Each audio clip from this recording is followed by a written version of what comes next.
Thursday, January 11th. As you can see, we're trying a different format. It's a wider format because we have a different camera on the phone.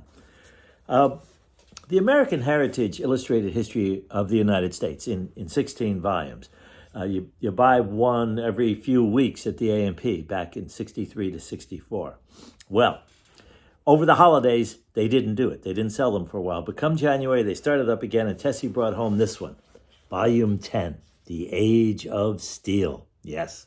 And you can see there's trains in this one. Now, I was a big train fan. I had a set of Lionels in the house. And my grandfather, John Stead, he had worked in the Ramapo Iron Works, which was connected to the railroad. He made switch stands. So I was proud of this. I felt connected to it. So I brought it with me to Sacred Heart School. Tessie was afraid I was going to lose the book. So she put a signature sticker inside the front cover right there, and she had me sign it. See, you can see it says Walter Stead. She had me sign it with my formal name, Walter Stead. My close friends called me Chucky, but most of the kids in the school called me Walter Stead, you see. So I was excited about this one. I read it in class, and I took it with me to the lunchroom. And the second half of the 19th century was the age of industry in America. And so there were a lot of things going on, a lot of inventions. See, here's Industrial America. See that headline?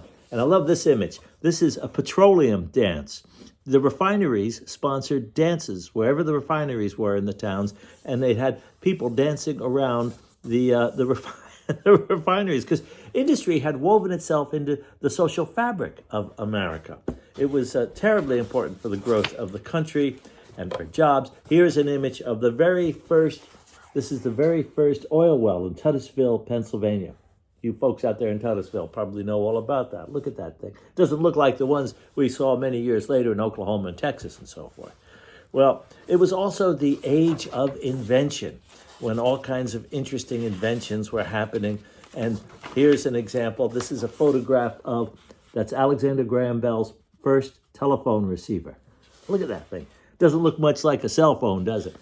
And here's an image right here of Thomas Edison. This is when Edison was working on his wax cylinder phonograph, you see. This was actually taken from a tintype. That's an early photograph of Edison, and then the painting was made.